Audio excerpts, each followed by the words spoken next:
doing the right thing. And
Ms. French, you're ready to call the meeting to order. Oh, I didn't hear a 1. I heard 3 too.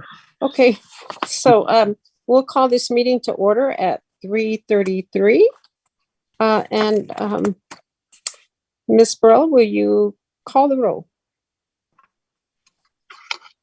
Member Crawford? Present. Member French? Yes. Member Galloway? Yes. Member Nixon? Yes. Member Wartell? Yes, I'm here. Thank you. Chair French, all members are present. And for the record, if you could just acknowledge all members or persons who are present in the meeting.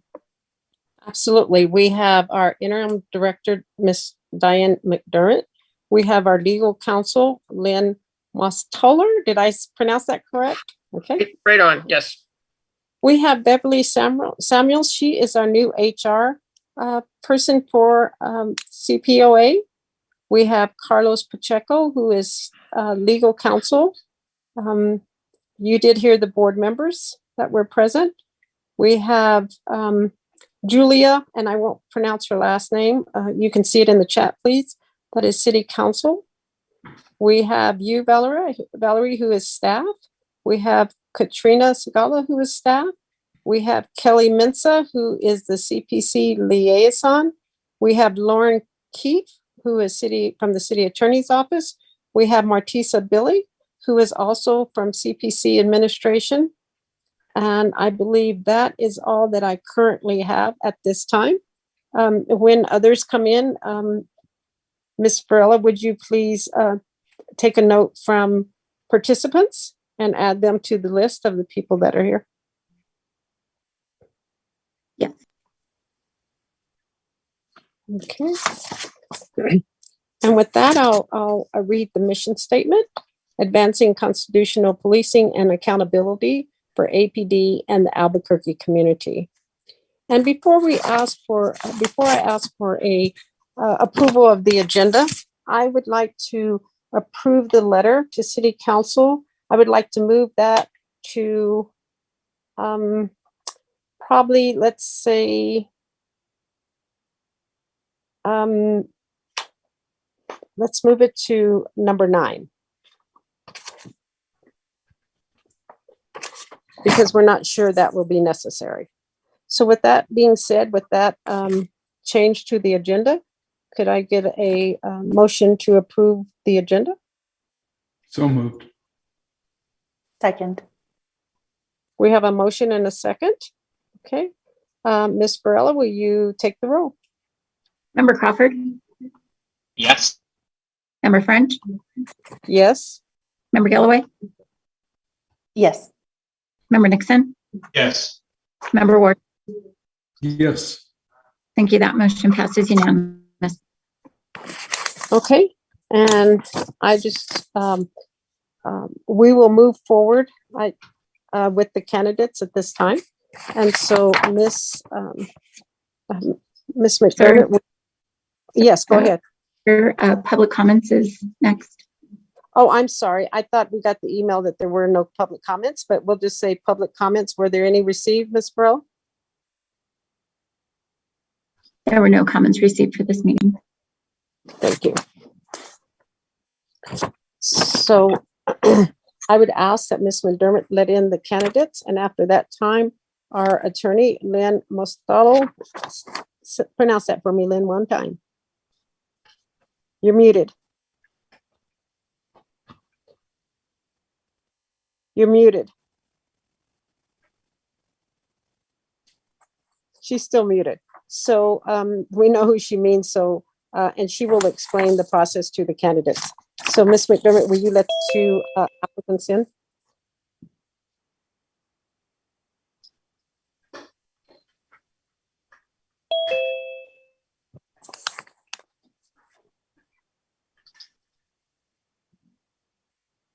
Welcome, candidates. I'm general counsel for the Cpoa board, and wanted to let you know we had a procedural issue come up at the last minute, a concern that whichever one of the candidates is interviewed second because we're on Zoom and the interviews are being broadcast on GovTV, the second candidate, there's a concern the second candidate would have an advantage by hearing the interview questions while the first candidate was being interviewed. And so I wanted to talk with the two of you about that and ask that whichever one of you goes second to please not tune into the GovTV to secure a fair and equal process. And if both of you are agreeable to that, we'll move forward today with interviews.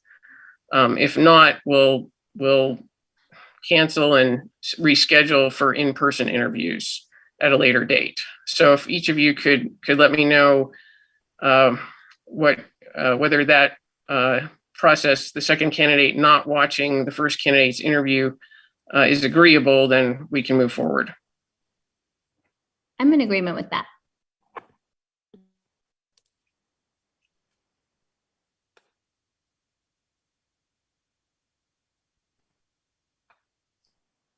Ms. Ewing, what's your view? And I do realize we're putting you on the spot. And if you don't want to agree, you don't have to. No, I'm in agreement with that. Okay.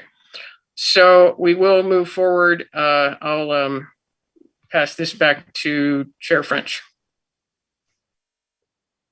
Okay, so the way that I thought we would move forward with the candidates that I would go with in alphabetical order of the last name. Are both of you in agreement with that? That's fine with me. That's fine with me. Okay, then I Ms. McDermott, would you remove Ashley from the meeting, and Ms. Deidre Ewing, you are first. All right. And I don't see her anymore. In the waiting room. You confirm she's in the waiting room.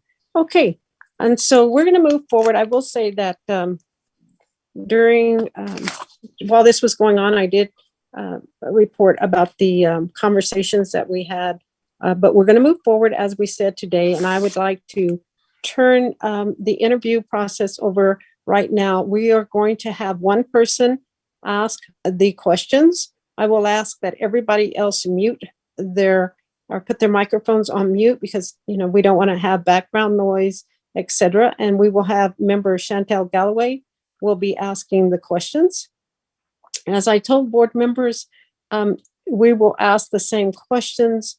The only additional questions that the board members may proceed on is both candidates answered their pre-selection interview questions. If you need clarification or for them to expand on those only, that would be the only ones. We will be consistent with our questions.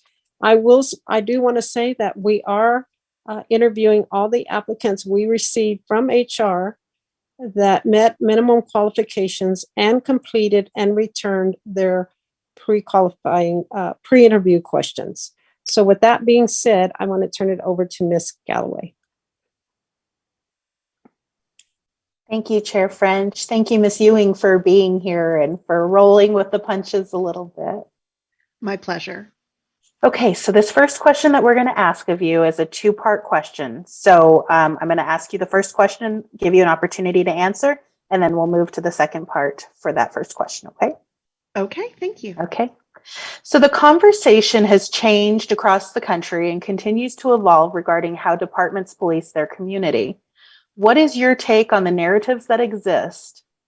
That's the first part. Okay. Well, I do believe that there are a number of narratives that exist, from people demanding for complete defunding of police to a narrative of police are unfairly under attack, to a number of viewpoints in between. I think that there are a large number of concerns about the way policing has proceeded in this country, particularly in the city of Albuquerque, in ways that are part of why we have a federal oversight that Albuquerque is dealing with. There are some, in my experience, issues with the way police are trained, that people are either sheep or wolves, and they're the shepherds. It's something I see and hear as a public defender in the narrative more often than I'd like to hear, simply because any way you slice it, whether somebody's a sheep or a wolf, it dehumanizes the people that the police force is meant to protect and serve. I do understand why police departments frequently feel under attack with some of the narratives that one sees. But I think some of that comes from some of that mentality that I just talked about. How dare these sheep turn on us? But there is also simply the fact that there is a lot of inflammatory language used in the way that many, even valid concerns get expressed. And frankly, quite often, people sometimes miss out on some of the serious issues that officers have to deal with on a daily basis. I always try to be mindful of that, not only because I want to be reasonable when dealing with officers who are bringing forth cases against my clients, but I have friends and employees who are married to law enforcement. These are human beings, just as the people who police officers police are human beings. One of the cases that I saw in the last IMR 14 certainly brought up something that people don't think a lot of when we're talking about these narratives about how policing needs to be handled. And that is, police spend a lot of time dealing with people who seem to think that their entire job is to be their personal concierge for life. Somebody made a funny face at me. Somebody swore at me. I'm not getting the whatever I feel entitled to, officer, fix it. And officers have to spend a lot of time dealing with things like that. And that's certainly a point that anyone who deals with police oversight has to be aware of, that it's not merely the complaints that are coming in, that there's a broader picture that one has to be cognizant of when you're reviewing a situation, if you're going to have any hope of being fair and objective and treating each complaint properly and fairly, both to the person who made the complaint and to the subject of it.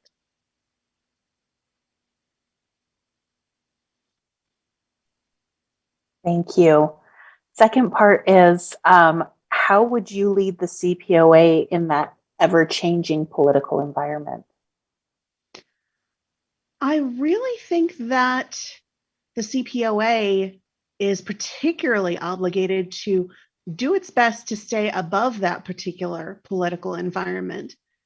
Police funding, aside from the suggestions that the CPOA's budget should be about 1% of APDs, whether and how the department is funded is really not within the CPOA's remit. It's not their job to deal with that.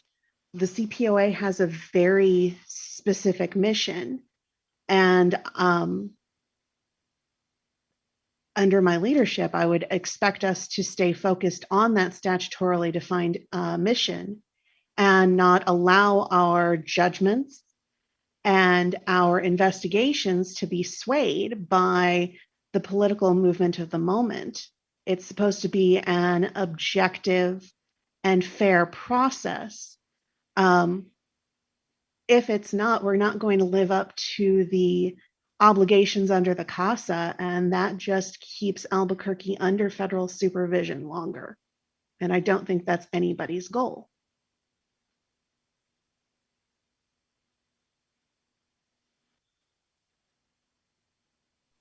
Forgive me if I have a little bit of a delay as I finish up a note, okay? That's perfectly fine. Okay. So this next question is another multi-parter. This one has 3 parts to it, okay? So we'll do the same thing.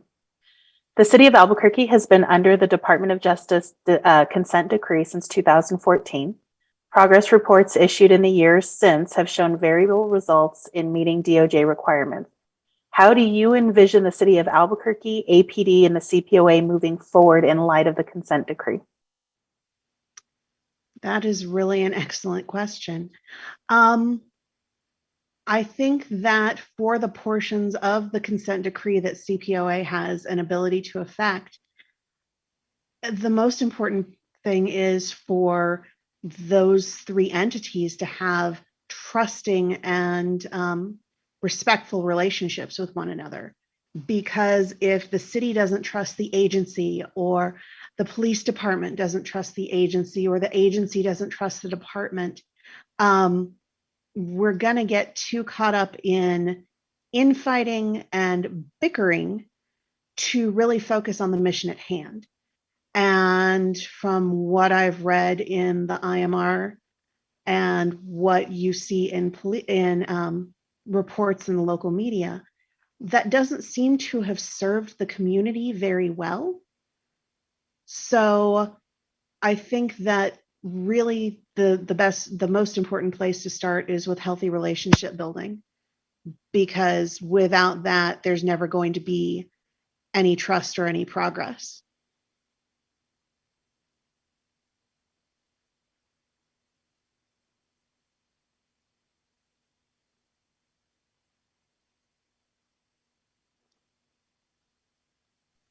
Thank you. The second part of that question is, how would you like to see the DOJ supervision of APD end? I'd like to see it end, frankly, sooner than later, which is more of a when than a how. But the only way it can end is with obviously 2 solid years of staying at 95% compliance after reaching 95% compliance. The way I'd like to see it end is with some real internalized acceptance of the values and procedures that have been put in place by the DOJ, so that the second they leave, things don't relapse to a former state that got us under federal supervision in the first place.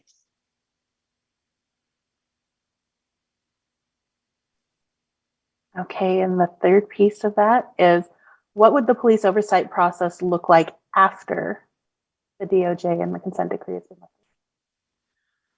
I don't see a reason why the police oversight process would need to change. The entire purpose of the police oversight process and the ideal of the CPOA right now is supposed to be implementing best practices of civilian police oversight.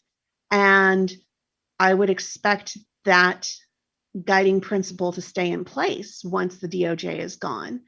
That really goes back to the concept of internalizing the lessons, the values, and the processes that the consent decree is currently enforcing. Because if you're not going to do that, we're never going to be permanently free of federal oversight. It's not unreasonable to expect that there'll be still a federal eye on any city that has had previous oversight, and a little less tolerance if they have to come back a second time. And I don't think anybody wants that.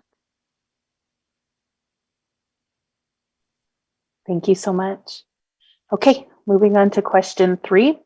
APD has invested a great deal in its real-time crime center, incorporating a number of surveillance and analytical technologies into Albuquerque's policing. How do you feel that civilian police oversight can have a role in the use of these technologies?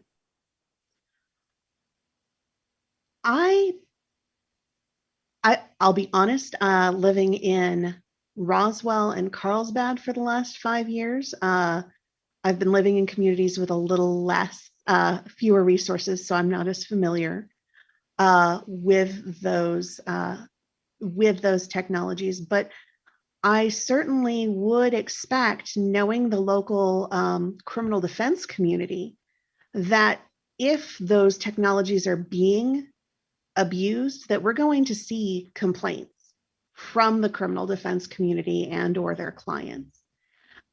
So I would expect that, like any use of police authority, that the CPOA's job would be to really stay abreast of the appropriate constitutional law so that when those complaints come in, we're able to respond to them intelligently and rationally and properly apply the appropriate constitutional law to decide whether those uses are proper and whether police authority is being used in a constitutional manner.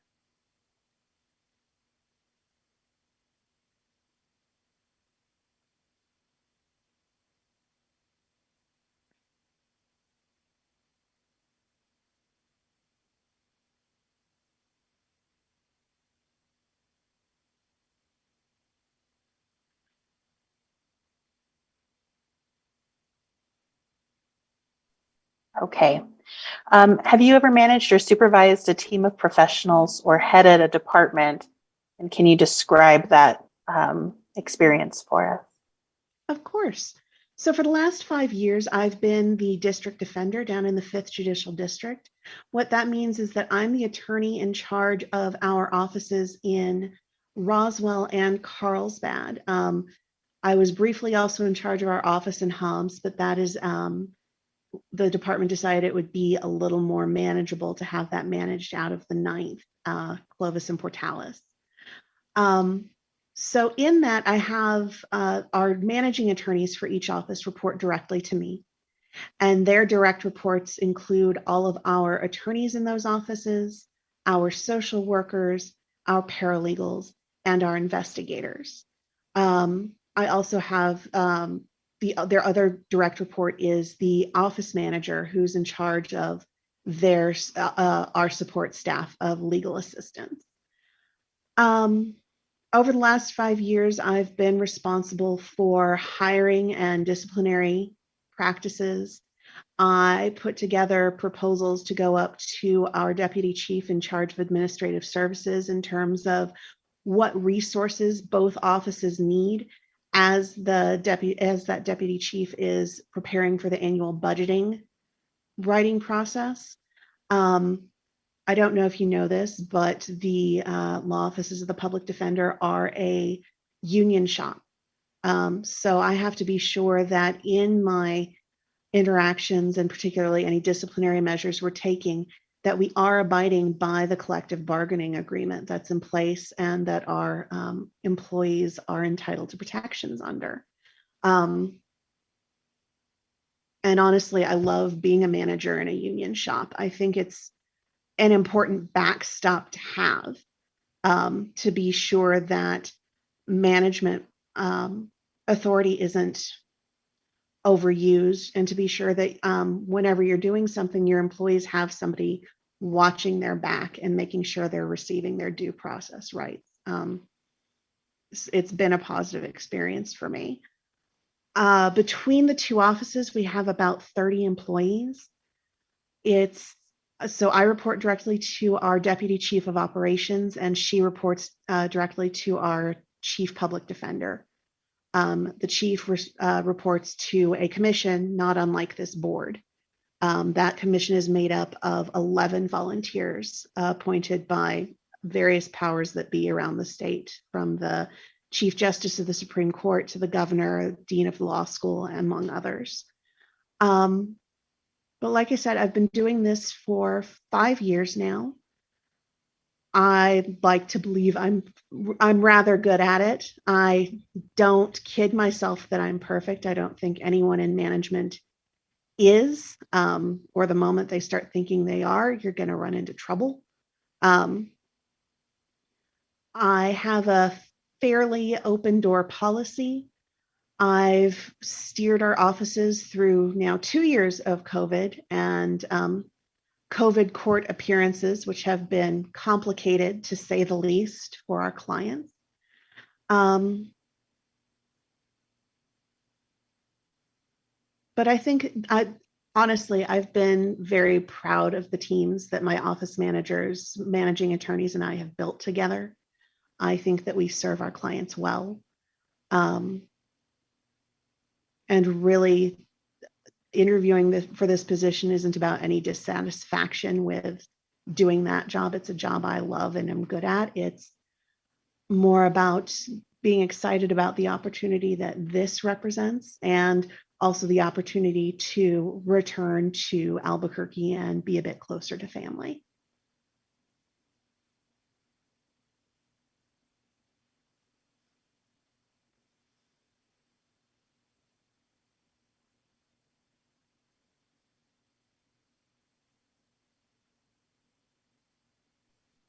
Okay, thank you. Next question is, describe a time where, or an experience that you had where you gave or recommended disciplinary action for an infraction of a policy or ordinance violation. And you may need to tweak this a little bit. That's the point of the question. But the reason that it's come about is because this particular entity, we make recommendations on disciplinary actions or policies, but there's no real recourse if those are not adopted by the department. And so we're kind of trying to figure out what that might look like and some experience that you might have that could closely align, if not meet that question. Okay, so I can think of a couple of options. As a manager, I actually do make recommendations in terms of disciplinary measures to be taken against our certain employees when department policies and procedures are violated. It's not something I like to do, but it's a necessary part of making sure that you're running an efficient and effective office. There have been a few times where I have gone to HR with an idea of where in our progressive discipline hierarchy I thought we needed to land. And I've had HR come back and make a point of, well, XYZ is also possible. Have you considered this lesser option? The other one is that the other side of that is I have on 2 occasions had employees use their CBA rights and have a mediator come in and talk about their side of a story versus our view of a story, and ask for a lesser disciplinary measure than we've decided to take. The other version of this that I think is a bit closer to the reality that the board and agency deal with is that I deal with probation violations all of the time. And probation violations come about when our clients violate the terms of their probation. And at the end of the day, whether the client has either makes a decision to admit to their violation, or whether we have a full hearing and the court decides that there's a violation, there does come that sentencing portion where the state makes their recommendation, I make mine. But at the end of the day, I'm not the one making the decision about what sentence or what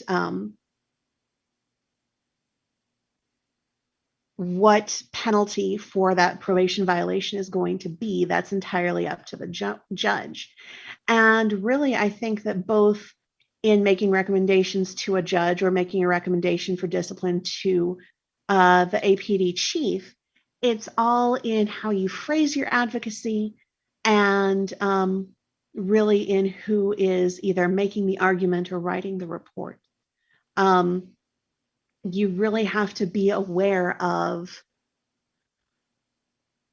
being sure that you lay out all of the options, being sure that you lay out the potential consequences of going with the other recommendation instead of your own, and do your best to make the case that the recommendation you're making is the best long-term option for everyone involved. And I do think that that's rather applicable to the process that the agency uses.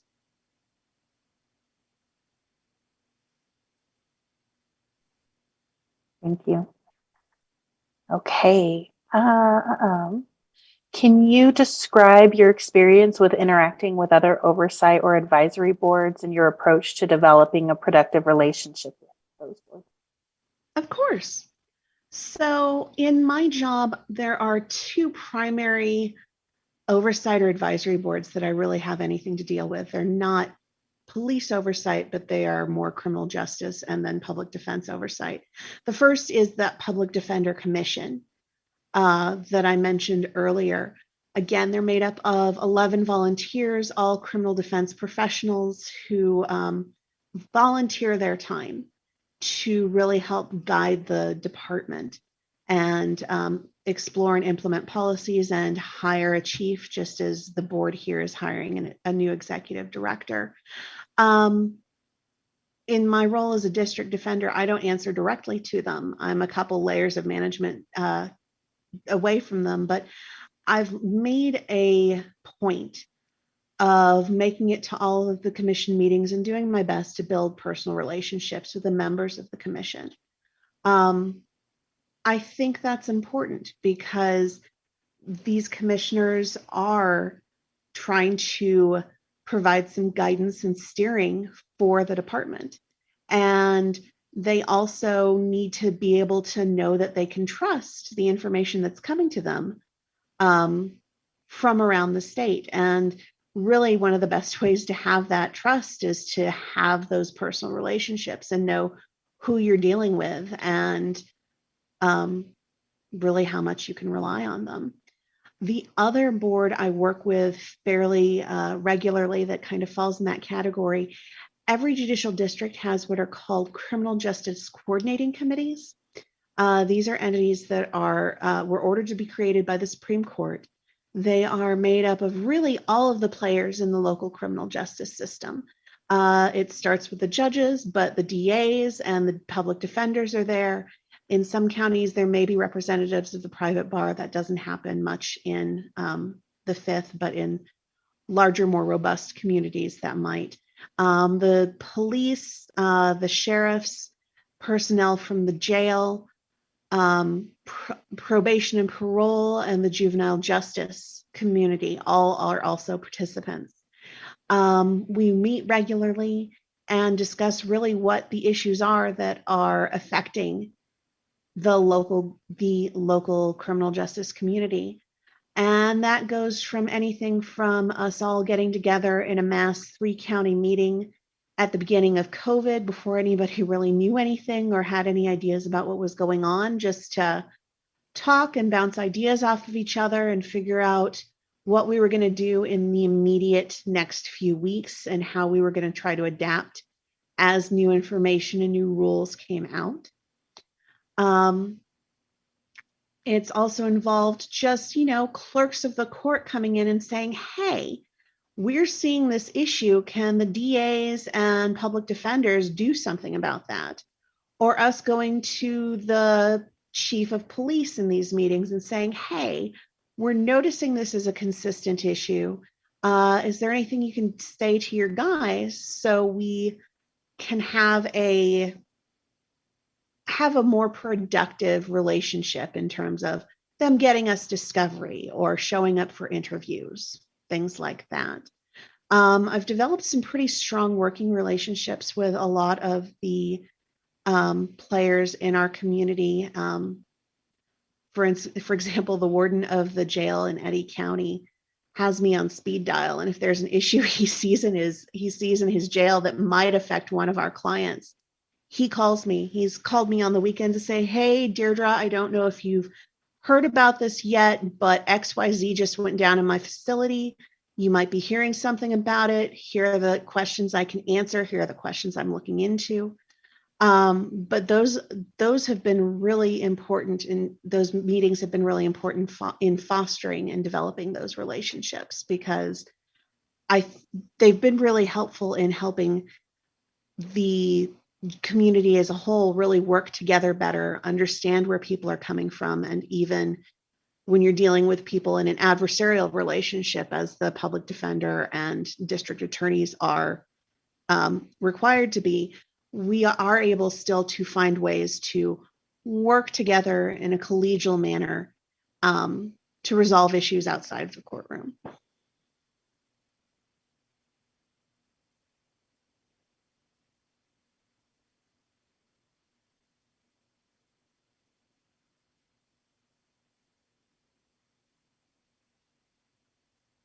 And I'm sorry, just for my notes, you called that the Criminal Justice. Coordinating committee. What I thought you said.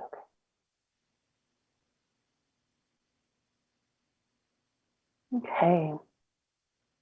Okay. Can you describe your approach to evaluating investigators in terms of relating to both quality and productivity, and how often those types of evaluations should occur? Okay. My investigators in my offices don't report directly to me, but do report to my managing attorneys.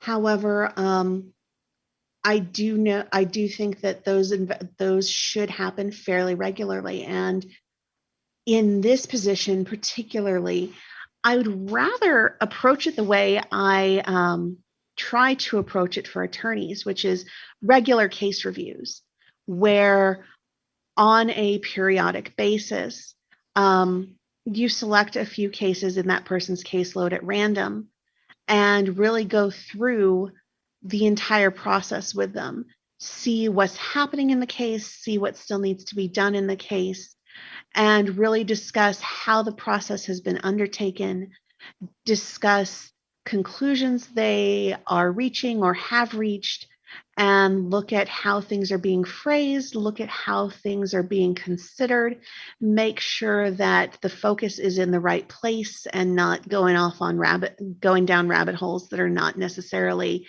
productive or really focused on the topic at hand.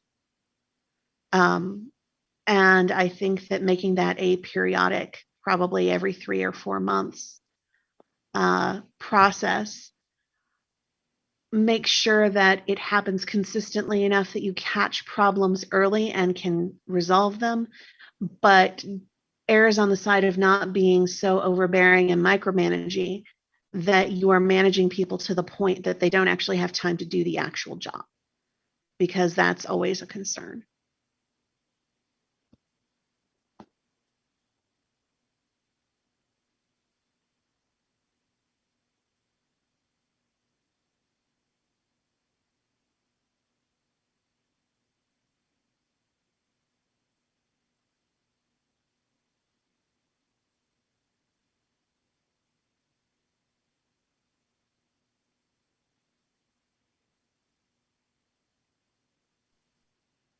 Okay. Excuse me. The CPOA/CPOA-B, the board, so the agency and the board, has an extremely limited role in affecting change within our department. When the department disagrees with a finding from the agency, disciplinary recommendations, or policy recommendations, there's no real recourse at either entity's disposal. Yet once the city has been released from the consent decree and the monitor is no longer overseeing compliance with the department, the intended role of the CPOA/B is to act in that capacity. How will you begin to make that intention a reality? When you say to act in that capacity, you mean that the CPOA/CPOA-B is meant to sort of move into the capacity of the independent monitor? Yeah. Okay. Yeah. That's going to be a challenge with the collective bargaining agreement written as it is and with the statute written as it is, because as you said, it's a very limited role that has been delineated for both the agency and the board right now. As things are currently constituted, the best that you can do is write reports and recommendations that make absolutely crystal clear where the potentials for liability are if your recommendations aren't followed. Because at the end of the day, managers frequently get named individually in lawsuits, and reminding the person making the decision that they have actual financial skin in the game can help drive home that there's a reason we're doing this, not just to be a pain in the neck, but to avoid liability for the city and for the individual players. And to do that, you have to have proper disciplinary practices and proper policy practices. I know that the most recent collective bargaining agreement is brand new. The ink isn't even dry on it yet. So it's going to be a little while before there's going to be another negotiation to really try to address a more robust role for the agency, for the director, and for the board to play in that process. But that's going to have to happen if there's going to be any hope for the agency or the board to be able to help to step into that, the role that independent monitor has been filling. I really think the only way that that's ever going to happen is by developing strong, respectful, and professional relationships with the parties, not just APD, but the officers union. Because if the union doesn't trust that its members are going to be treated fairly by the oversight board, they're going to do everything they can in their labor negotiations to avoid giving any power to the agency, the director, or the board. So as really, I think has been a theme throughout both this interview and my pre-interview questions, a lot of things come back to developing the relationships and developing the professional trust and professional communication for anything effective to happen.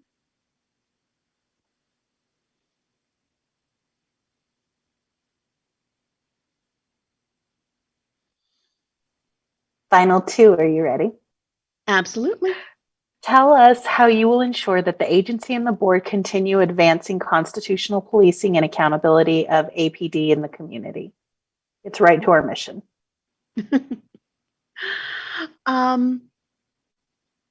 Really, again, I feel like I sound like a broken record, but meeting the mission begins and ends with developing productive and healthy working relationships.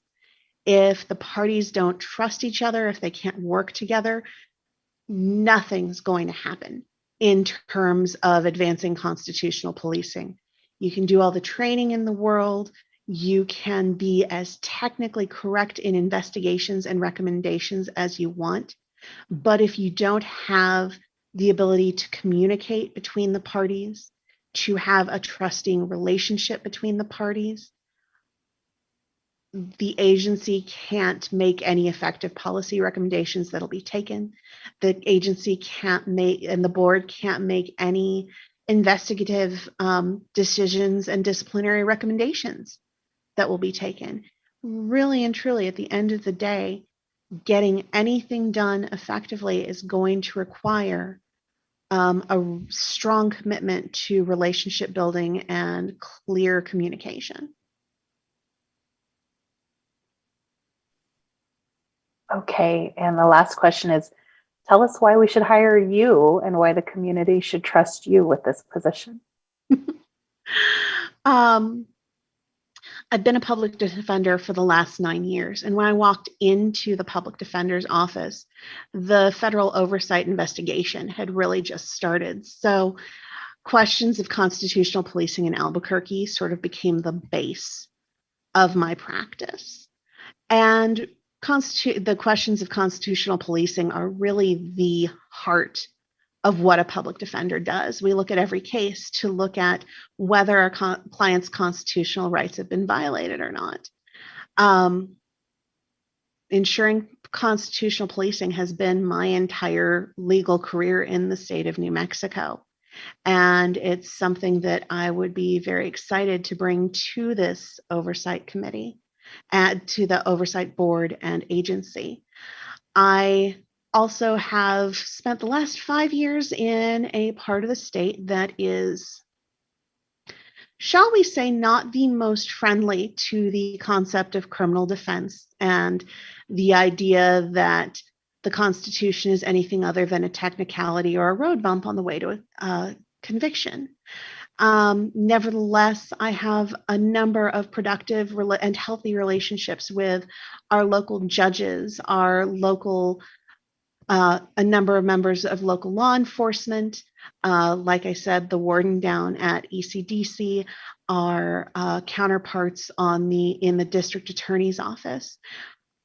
I have a history and a gift for building strong and healthy relationships. I'm a big believer in clear and transparent communication wherever possible. I know that there are certain parts of communication that have to be a bit less than transparent, just in terms of how the CBA and the statute are written. But when and where it's possible, I'm a huge believer in transparency and clarity of communication. And those are the principles I'd bring to the position, and hopefully bring to helping develop the relationships that help the city of Albuquerque APD and the agency and board get over the last hump to that 95% compliance in stage 3. Stages 1 and 2 went okay, but stage 3 of implementation of operational compliance really is what needs the help, and it's going to require a lot more trust than I think exists right now. And I'm happy to work to build that trust.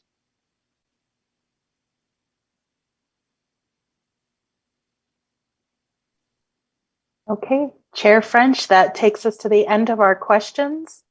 I don't know how you would like to handle any questions that may have come from the written responses that were provided that any members may have. So I'm going to turn it back to you. Thank you, Ms. Ewing. My pleasure. Okay. I'm sorry, Ms. Galloway, you could have taken it on through, but I would just by asking, do any of the board members have any questions, reference the pre-interview questions, clarifications, or expanding on any of those?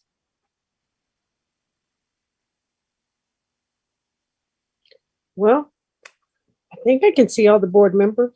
Well, with that, I don't believe there's any more questions. We certainly appreciate you, Ms. Ewing, coming and participating in this forum interview, and we certainly appreciated your answers. And I did read all of your pre-interview questions, and your answers were very good. It didn't leave me any questions on where you stood and how you looked at these. And I really appreciate the effort you put forth in knowing about our our current IMRs, our statutes, our ordinance, etc. So I just want to say thank you for the time that you spent on this position. My pleasure. Thank you all so much for your time. I will leave you to your next interview. Thank you. Thank you. Have a good one.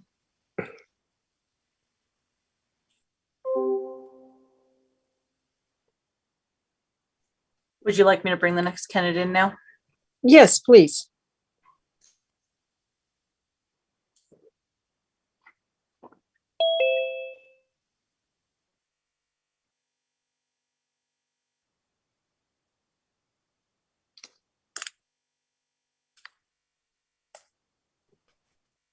Madam Chair, Yes, I do realize see it's that. a little late to ask this, but can we take a 5-minute break? Is that the pleasure of the board? Yes. Pardon? Second. Okay, it is 4:21. Can we return at 4:30? Thank you.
Appreciate you waiting. Member We French, do you want to go back? I'm sorry, I don't know if GovTV is back online. I think I heard he said back online. Okay. Okay, and with that, we're going to have one person asking questions of you, and that would be Member Galloway. Okay. Okay. And I will ask everybody again to mute their, put their Zoom on mute. Thank you. Okay, hi. Is it Schweitzer? Yes. Yes. Okay, hi, Hi. Ms. Schweitzer. It's nice to meet you. Nice to meet you too. This first question is a two-part question. So what I'm going to do is I'm going to read you the first part and give you the opportunity to answer, and then Okay. we'll go back and ask you the second part, okay? Okay. So the first part is that the conversation has changed across the country and it continues to evolve regarding how departments police their community. What is your take on the narratives that exist?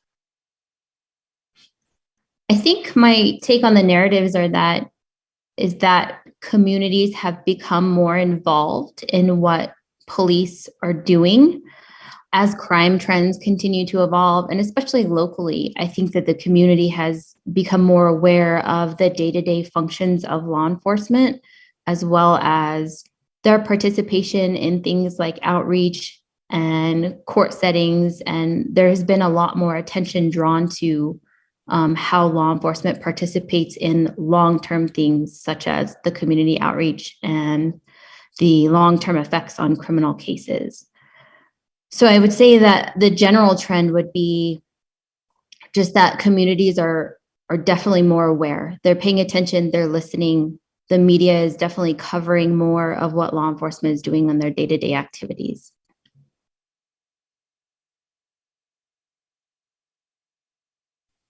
And how would you lead the CPOA in that ever-changing political environment?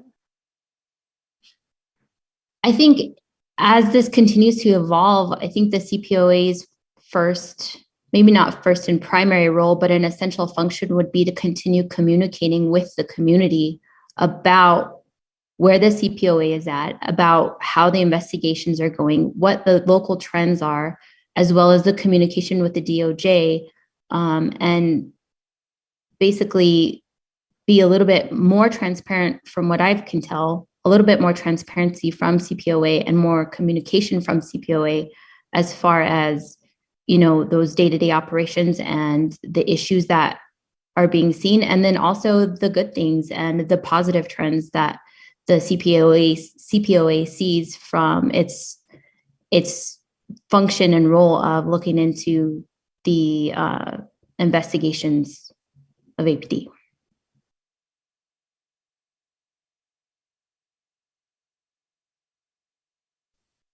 I asked Ms. Ewing to be patient with me as I'm finishing up notes. So if there's a pause, please forgive me, okay? Understood. The second question is a three-part question for you. So we'll operate the same way and ask each one distinctly. So the city of Albuquerque has been under the Department of Justice consent decree since 2014. Progress reports issued in the years have shown that variable results in meeting DOJ requirements. How do you envision the city of Albuquerque, APD, and the CPOA moving forward in light of the consent decree? I think the quarterly reports they're very detailed. They're also very long. I think that they offer some significant feedback in the areas in which APD as well as the CPOA need to improve, and some of the shortcomings that they see from their perspective when they're conducting their oversight of APD. I would envision, again, and I don't want to reiterate everything that I wrote in my handwritten response to the board, but I do envision stronger communication between the CPOA, APD, and the city of Albuquerque. I've worked on the other end of this with the city attorney's office as an assistant city attorney a few years back. And this was towards the beginning of the consent decree that was coming into place. And I think it appears from an outsider's perspective, and after reviewing some of the quarterly reports, that there have been giant strides made since that time, since I was with the city.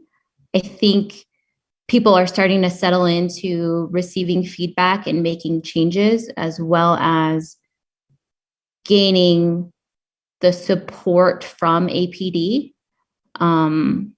So I think that can go a step further with continuing that progress and continuing that partnership. I don't think it needs to come from an adversarial place necessarily. I think seeing the CPOA act alongside APD in the city with addressing what is in those quarterly reports, as well as in the CASA itself,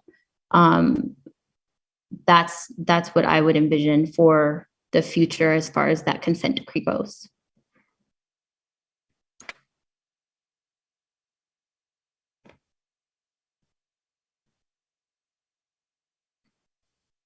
How would you like to see the DOJ supervision of APD end? I think it would be a gradual process. I think I have thought about the timeline question and what that timeline would look like. And I think there needs to be input from the court itself, who's overseeing this process. I think I would like to see it end, obviously on good terms, right? Obviously with not these, loose strings hanging off of the back end after looking at what the CASA did order. I think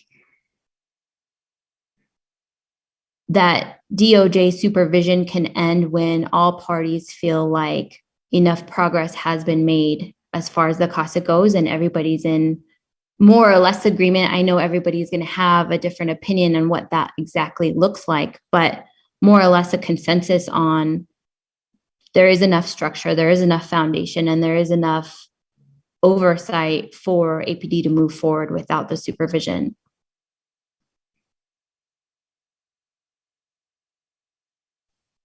Okay, and the third part is, what would police oversight look like after that point?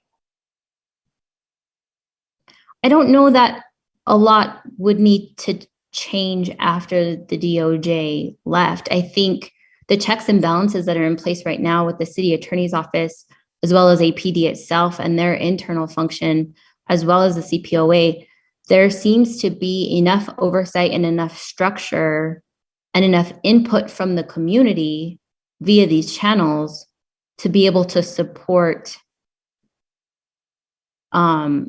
APD in the way that it is now. So you don't know that there would be a lot of change other than obviously the quarterly reporting and the ongoing court hearings and things like that. But I think there's support that would benefit indefinitely APD. Okay, thank you. The third question is, APD has invested a great deal in its real-time crime center, incorporating a number of surveillance and analytical technologies into Albuquerque's policing. How do you feel civilian police oversight can have a role in the use of these technologies? I can say on the criminal end, obviously, I'm a prosecutor. We have benefited greatly from the real-time crime center. The reports that come out of that unit, I feel very strongly about. I think they're incredibly beneficial. They're thorough. The work that is done over there is really, really great. As far as Cpoa goes, I think it goes back to the trends that we're seeing, because what's happening at the criminal level is going to affect what happens at the oversight level, because the in-between is going to be how APD is interacting with the public.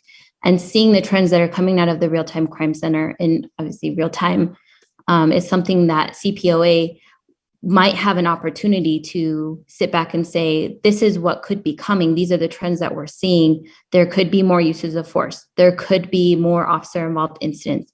There could be, we can look at that information as well and say, this is what is going on the APD side, and this is what we could see on the back end as far as the investigations will go. So I do think that that would be a huge benefit. And, statistically and quantitatively, that's something that the Cpoa can look to, I don't want to say foresee the future, because I think that's a leap, but just to be able to know what's going on at the field level is really important.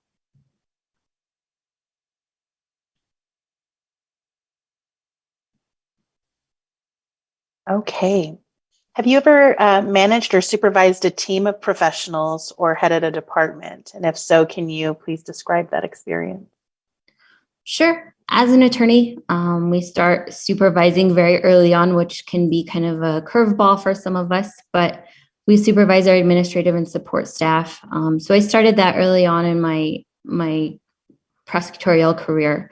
The paralegal staff, managing caseloads, managing intake, managing closing of cases, preparing for trial, getting teams ready for trial. That's something that's all within the scope of an everyday prosecutor's role. In addition to that, I have mentored law students who have come in or brand new attorneys that are coming in and either about to take the bar or just passed the bar.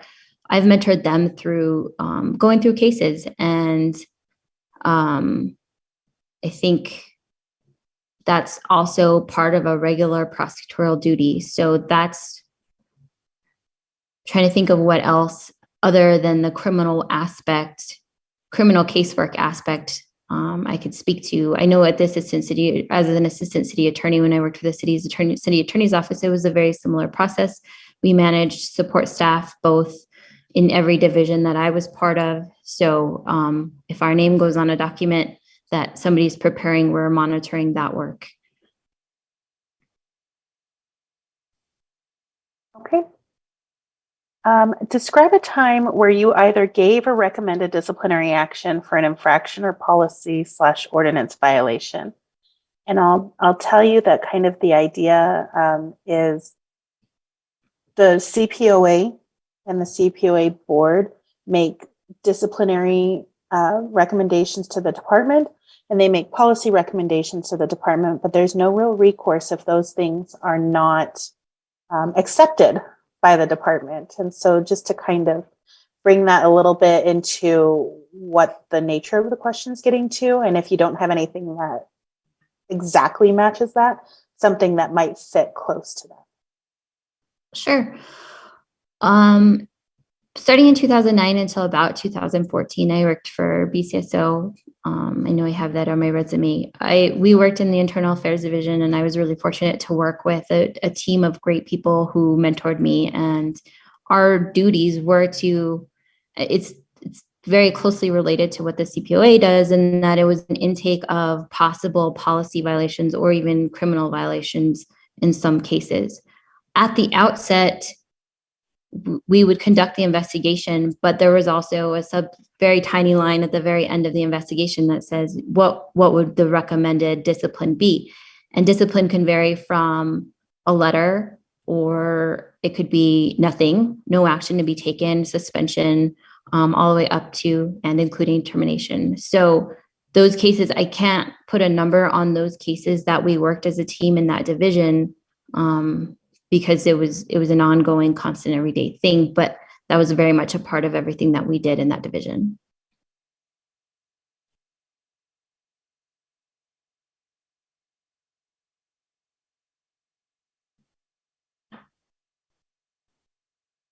Okay, can you describe for us your experience interacting with oversight or advisory boards and your approach to developing a productive relationship with those boards? Can you repeat that one more time? Absolutely. Please describe your experience interacting with oversight or advisory boards and your approach to developing a productive relationship with those boards. Yes. So one of my first experiences, I think, working out as an attorney, this was after working for the sheriff's department, but one of my first experiences working with an advisory board was when I acted as traffic safety resource prosecutor for the state of New Mexico. And what that role was, there was one prosecutor for the entire state of New Mexico that was tasked with training law enforcement, monitoring policies with all things regarding basically the road. So that included DWI, fatal crashes, traffic enforcement, that kind of thing. So we covered the training as well as the funding for law enforcement for prosecutors statewide. One of the things that I was really fortunate to be asked to participate in was Santa Fe County had a DWI planning council, and their function was to determine how to spend funds that were given to them by the city and the county to address DWI. We acted in an advisory capacity to the Santa Fe DWI program. And we offered advice and input. And one of our biggest roles and what we felt was our biggest responsibility was compiling information. And that was something that I don't want to say was an unwritten requirement, but it was something that I think was most effective in presenting suggestions to the board was to compile data. compile data on fatal crashes, compile data on drug driving, drunk driving, what kind of drugs are being used so that they could gear their funds towards certain types of treatment. If it was an increase in opioids seen on the roads, then, we were compiling all of that information. So my approach, generally speaking, to working with various boards in an advisory capacity is to first try to determine what it is that the board is or the entity is trying to do and gather information based on that mission. And then if there are suggestions to be made, providing that information in a very digestible way, whether it's through the use of reports or presentations or, however that can be presented to the various members, that it has been my approach to advising boards in general. And in that case, when I worked with the Santa Fe DWI Planning Council, I think it was really effective to be able to put things in writing, to put things into charts and graphs and present them in a way that, they could see how their money would benefit the community. And so that was just one really great experience that I had working with them.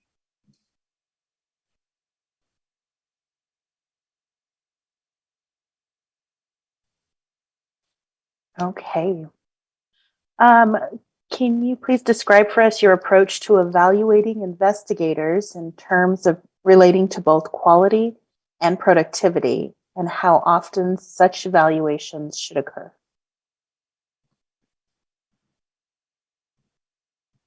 I think that is something that I have to do in my job every day, and determining whether or not to take a case forward and determining, how to approach a victim and their family. We have to do a constant evaluation of the investigative work that law enforcement puts in front of us.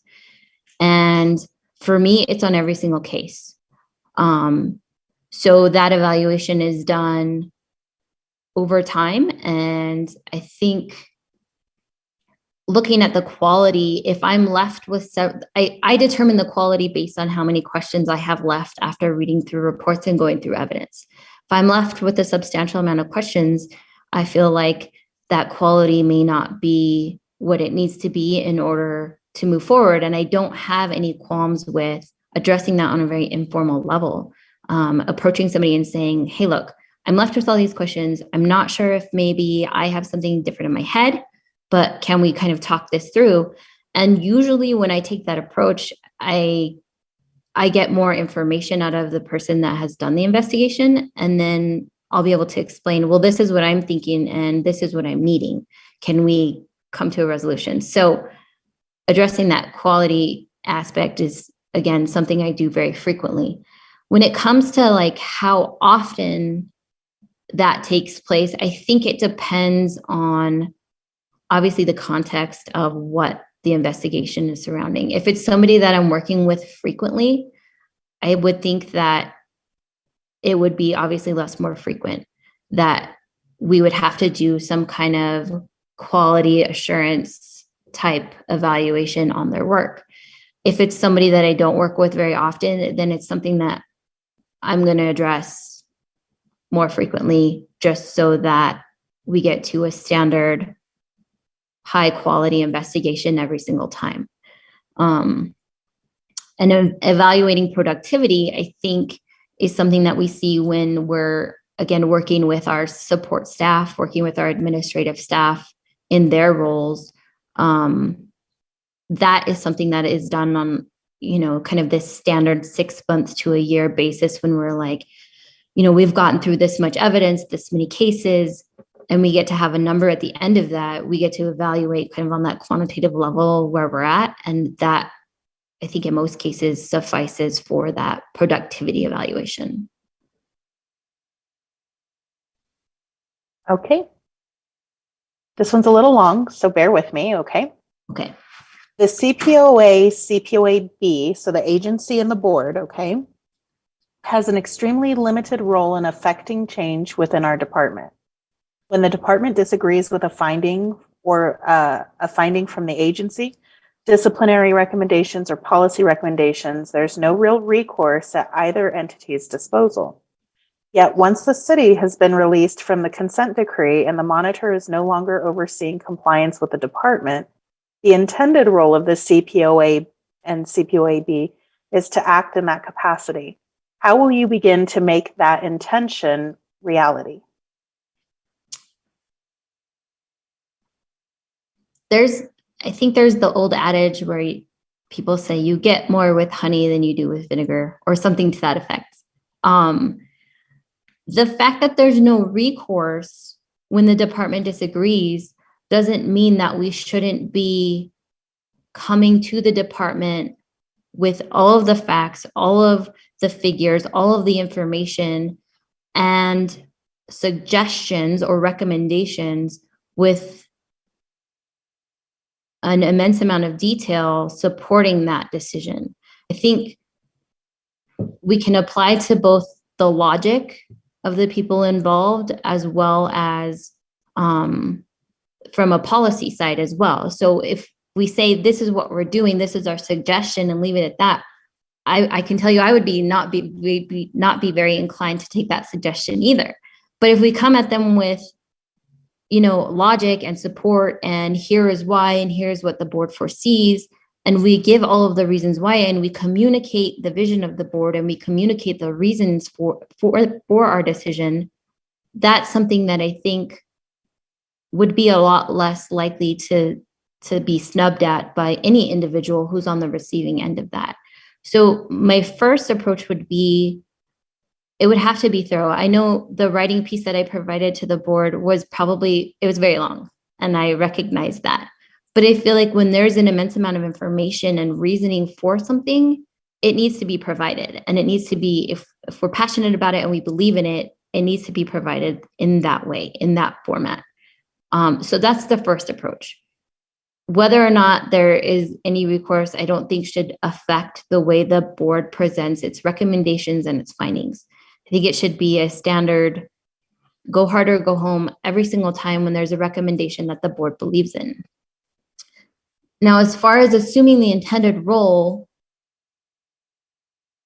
of the oversight, I think not much would change with that.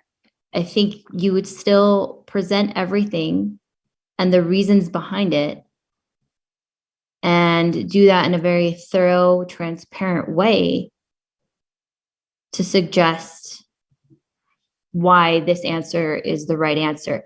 And again, at that point, when it's kind of transferred into that role, listening to feedback of the other side. Well, they might have their reasons. Anybody at the other side of the table might have a reason for doing something X way. And I think it's also important for everybody involved to listen to all sides of the proposed finding or the proposed solution. One thing I do say is that in any reformation process, any growth process, no one is ever going to be 100% happy. In fact, I think the biggest sign of reformation is when everybody's a little bit unhappy, when the people who are swinging too far one way are a little bit uneasy, and the people who are digging their heels in on the other side are a little bit uneasy. If everybody's uneasy, I think that's a really good sign that change has been affected.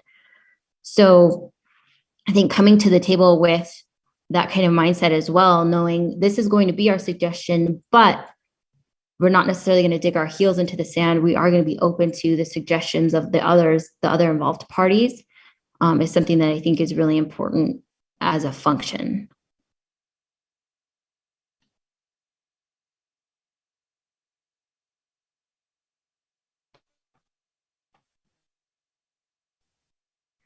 Oh, yeah. Okay. Tell us how you will ensure that the agency and the board continue advancing constitutional policing and accountability of APD and the Albuquerque community. Can you say that one more time? Yep.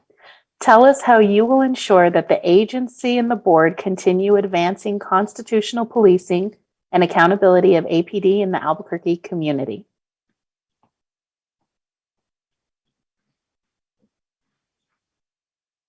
I think first and foremost is aggressively and diligently completing all investigations set in front of the agency. the agency has a duty and a responsibility to timely complete investigations. And I did note that in some of these quarterly reports that there is some question as to the timeliness. That is something that I think needs to be addressed. And I think it's very possible. I've seen these investigations take place, and I can say that, you know, if something is going beyond 60 or 90 days, there needs to be a reason for that. And granted, there are reasons sometimes why something is going 60 to 90 days longer than expected. But I think that diligent effort to make sure that no stone is unturned, to make sure everything is thoroughly looked at and looked into and documented properly, that is the first step. And I think being very transparent, not only with the community, but being transparent with the department and the city attorney's office as well about exactly what's going on our end of things. There's no reason why anything should be, you know, under wraps or taboo in this process. This process is a very open process. We've included the community, we've included stakeholders, we've included other community organizations in this process. So I think continuing to build those bridges and establish those networks of people so that if there is a rift or if there is something that continues to evolve, that parties either, you know, need to change something or get on board with something, then that conversation, those communication pathways absolutely have to be open and ongoing. So I guess to sum it up, it would be transparency, diligence, and communication.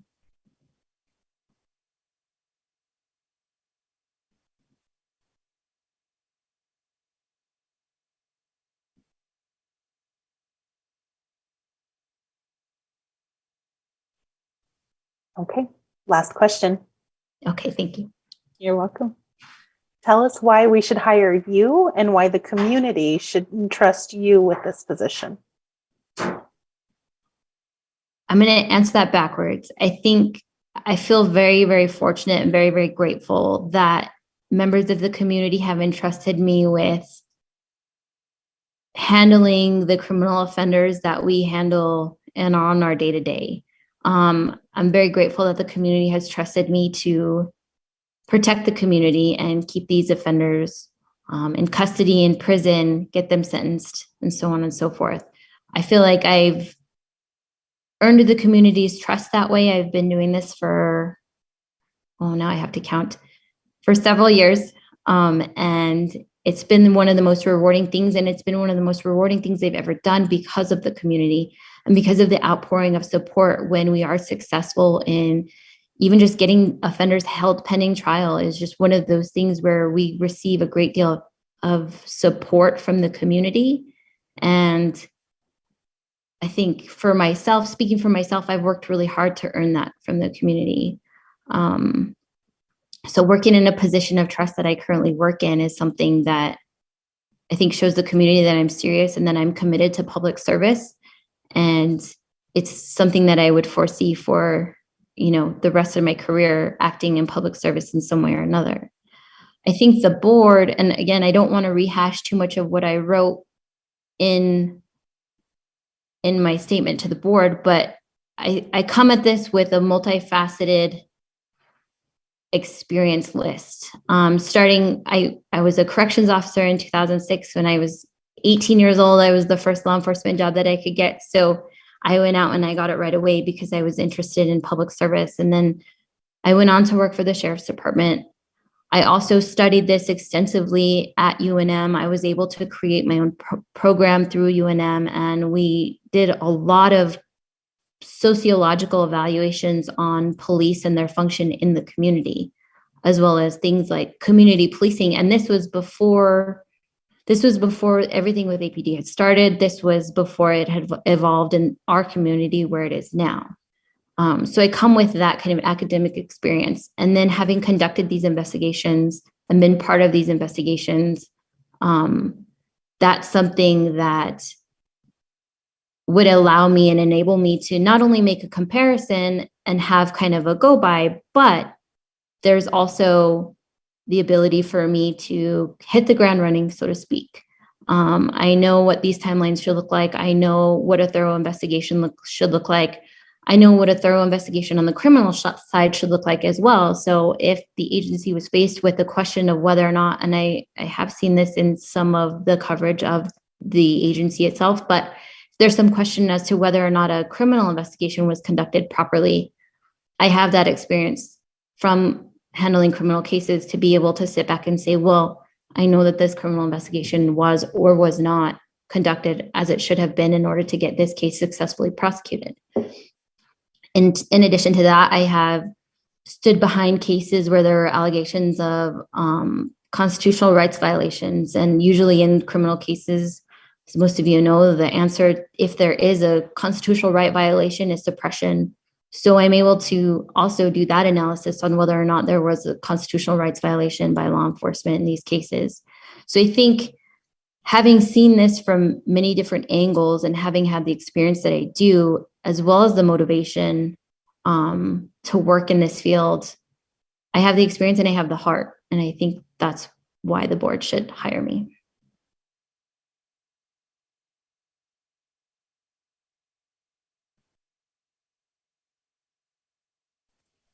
Well, thank you Okay. very much. I just wanted to say we certainly appreciate the time it took for you to read the CASA, our ordinance. And I know that you did because I read your pre-interview questions. So we really appreciate the time and effort it took for you to prepare for our interview. With that, I'm Absolutely. sure the board appreciates all that. Thank you very much. Thank you for having me. Sure. Yes. And with that, we'll move on with our agenda. So I need a motion for us to go into executive session. So moved.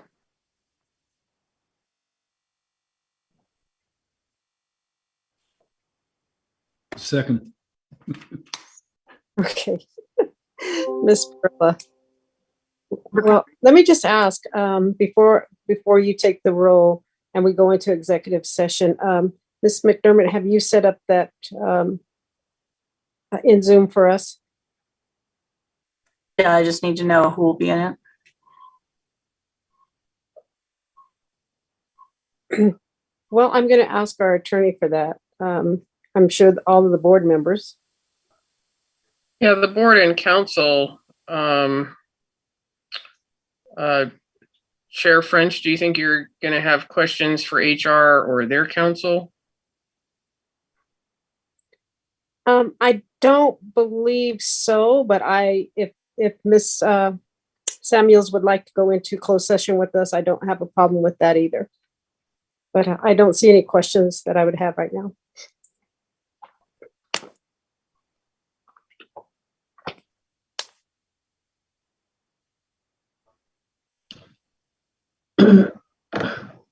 And Patty, just so you know, I don't think I will go into closed sessions with you guys. Okay, that's fine. It hurts our feelings. Right.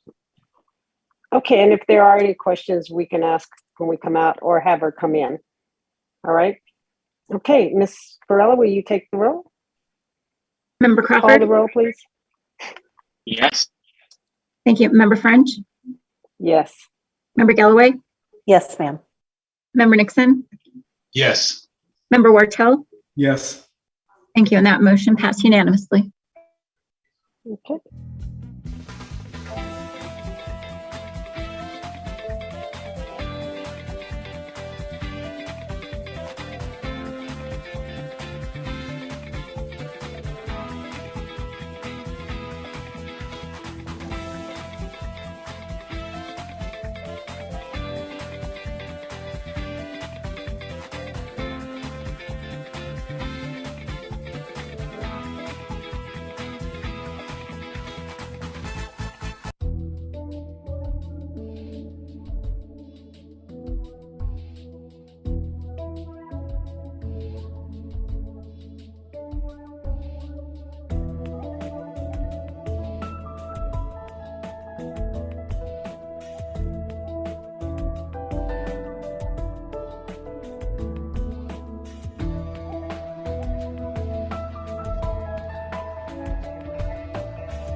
Thank you. And with that, is there a motion to come out of executive session?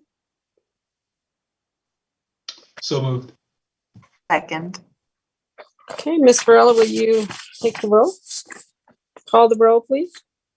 Member Crawford, Yes. Member French, Yes. Member Galloway, Yes. Member Nixon, Yes.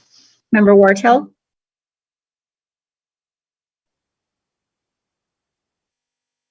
Member Wartell. Okay, it appears he's saying yes, maybe a thumbs up. I can't hear Member Wartell. Is anyone else I down? didn't realize it was muted. Okay. Sorry. Yes. Thank you. That motion passed unanimously. Okay, with that, is there a motion? I'd like to make a motion that in light of the pending changes to the ordinance, the board delegate authority. Hold to on, the hold on, chair. hold on. We need a motion to deal with the next item on the agenda. Yes. And that was where is Member Galloway? I thought that was this motion that Member Crawford was preparing to make was really falling under item 7. So I think you've got to deal with the agenda item, and I think based on deliberations, there's the board was considering tabling that agenda item. Right, okay. So that's- I move that we table agenda item number 8, a selection of names to forward to City Council for review and approval. Second. With that, Ms. Varela, would you call the roll? Member Crawford, Yes. Member French, Yes. Member Galloway, Yes. Member Nixon, Yes. Member Wartell. Yes. Thank you. That motion passed unanimously. Thank you. And with that, now, Mr. Crawford, could we hear your motion? Member Crawford? Now it's my turn. Yeah. I'd like to make a motion that the board delegate to the chair of the personnel committee the authority to work with city HR to repost the bid as expeditiously as possible in light of the requirements in the new version of the ordinance, and of course pending that ordinance being published and made official. This is a result of the changes to the ordinance and not the qualifications or performance of the candidates. So we'd like to encourage our current candidates to reapply for the new posting. Second. Okay, with that, we have a motion and yes, Ms. Galloway? We have Chair a motion and a French. second and open for discussion. Go ahead. Thank you, Chair French. My concern is that absent this falling under item 7 on our agenda, there's not an item on our agenda by which we can take action. That's I guess the hiccup in tabling 8 for 7.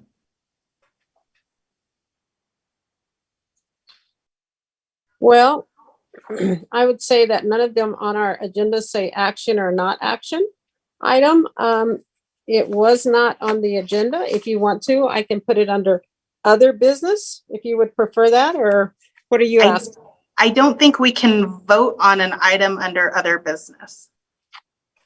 Yeah, that's correct. In part, the agenda may have been flawed in not anticipating the possibility of tabling 8. So let me ask this question. I mean, there's a new ordinance, there's a job opening. The personnel committee is empowered to work on personnel issues. Is the board comfortable? And just by consensus, not a vote, and the personnel committee is not empowered to make any decisions, but to just get the process restarted. Is there a way, Lynn, that we can not vote on something but still take record of people's members' agreement to doing so? I don't suspect it would be an issue with this particular group of board members, but it has been an issue in the past. And so I am gun shy about just saying that the board wants to do this without any action being taken or a record of the board agreeing to do this. It has been an issue. She did say a consensus.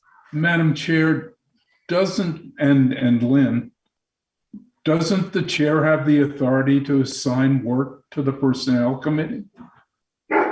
If she doesn't, why do we have a personnel committee?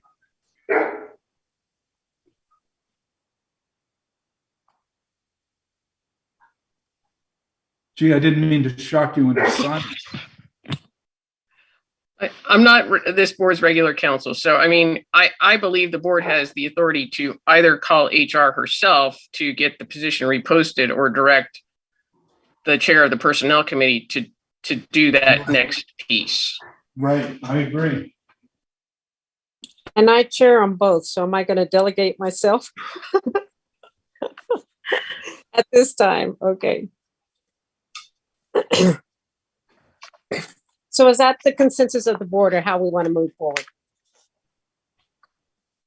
I don't think I need a roll call. It's a consensus. Could you just say yes? If you don't agree, please let me know if you do not agree. Can we just like go around the, I'll feel better, I promise. If we go around. It's too much like voting. Just do it. You need to find a new executive director. You're not hiring anybody today. You're reopening there's a new ordinance with new minimum qualifications, and all of the direction that HR has given is that the job needs to be reposted. Yes, that's right. So I'll just. Chair French, if I could just get a clarification, under what agenda item is this discussion happening under? We had tabled item 8. And I had put item 9. What is item? Yeah, and just so what is item 8? Selection of names to forward to City Council. Okay, and just because I have that as item 7, just because of the amended agenda at the beginning. What did I amend it to? I thought I put it as 9. Item 9 is the letter. Right. Right. Or which came. Okay, let me try to fix this. Item 9 is an update to City Council with a letter, correct? Mm-hmm. Let's take a motion to update City Council in that agenda item, and to as part of that update, let City Council know that you're going to work with HR to get the search reopened. Okay, that sounds good. Yep. And since we didn't vote, you could put this under other business. Well, I have it as a 9. Did you get that, Miss Barilla, how we were going to do it? So you'll make sure that it's correct in the minutes? Yes, I think I got it. Okay. So under item 9 is a letter that we want to send to City Council. Correct? And I did send a letter to staff. I did send a copy to the board members. Did all of you see the letter? And we can amend the letter to put in there that we're going to work with them. Does everyone have a copy of the letter? I think we had, I think I had put on there to extend the interim director for another term, which would be 6 months. But I think I would prefer that we change that maybe to 30 days or 60 days instead of 6 months. I don't foresee this next, I don't foresee it taking that long.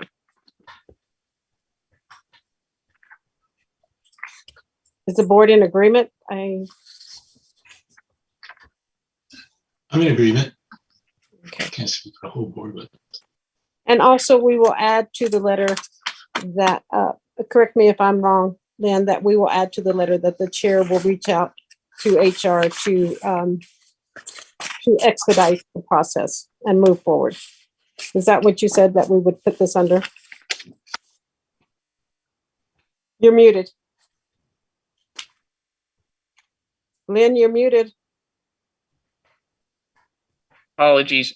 I think that is perfectly reasonable to add as an update, given what happened with the deliberations and the vote on the prior item, and to add to the letter that as part of the update that the board chair or the personnel chair is going to contact city HR to repost the position with the new qualifications once the ordinance is put into place.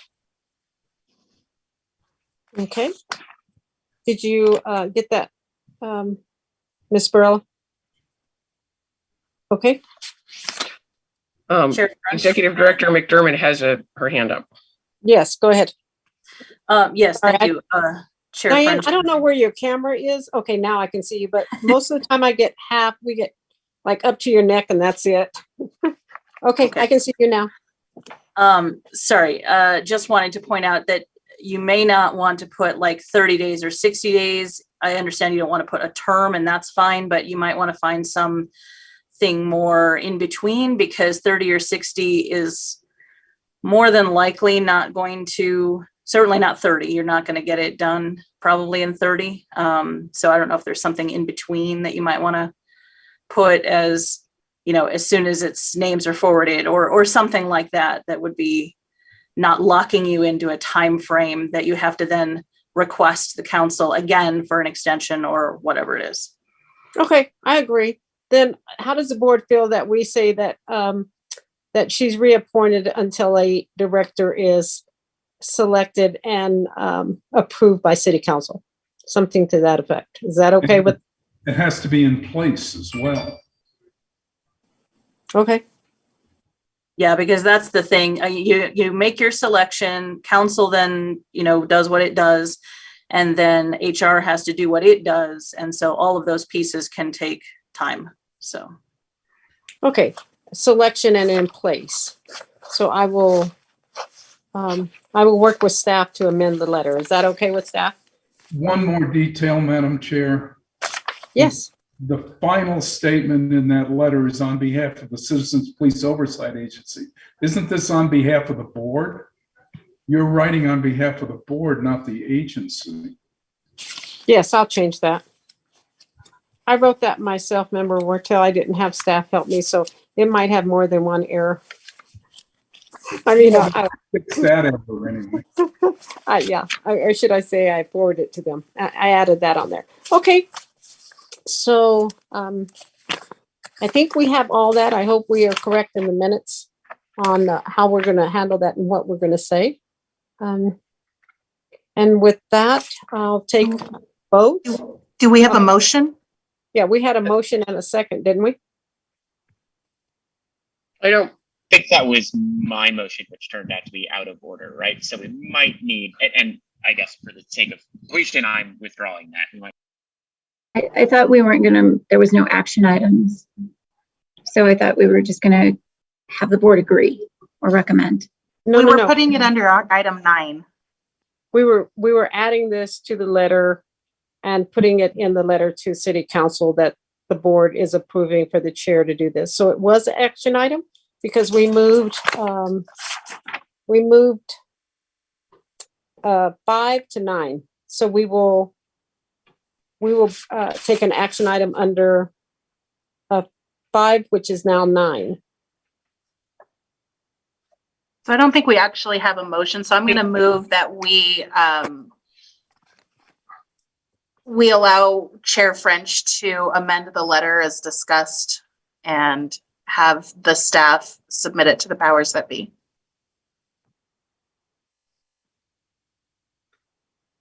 Is there a second? Second. Okay. Member Barella, since you're keeping the minutes, are you clear on how we're doing this? Yes, I am now. Okay. All right. Thanks. Okay. Will you call the roll? Member Crawford, Yes.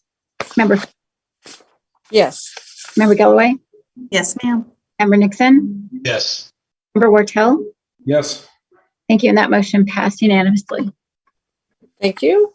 And now we'll move on to, I believe we're on other business. I don't think there's any other business. I just want to make a note that I did receive information from city HR that the DOJ had requested. I believe it was the resumes of our applicants. I don't know if they received the resumes. I don't think they did, but they did receive the name of our applicants. And then there was one other thing that I wanted to, Diane, at the beginning of the meeting, you had said that you were receiving texts or you were receiving something from people wanting to know what was going on. But I had asked Member Barella to take note of any new participants, but I've been looking up here and there haven't been any new ones. Yeah, there's no participants. It's just staff and things sending me text asking why the meeting hadn't started yet. Oh, okay. All right. I just wanted to be clear on that because I wanted to make sure she got the participants in the minutes. Yeah. Okay. No additional participants. No addition. Okay. All right. Thank you. And with that, we're going to adjourn, and it says the next board meeting will be April the 14th. But is there any other information or is there a motion to adjourn? So moved. Second. Second. Can somebody jump on that, please? Okay. All right. We're adjourned. Thank you, guys.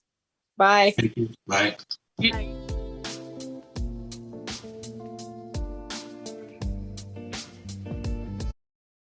Didn't get to my mute in time. Member Crawford. Yes. Thank you. Member French. Yes. Member Galloway. Yes. Member Nixon. Yes. Member Wartell. Yes. Thank you. That motion passed unanimously, and the time is 6:20. 6:20. Thank you. No other board do I sit on. Do we take a roll for adjournment? But all right. Thank you. All right. Bye-bye.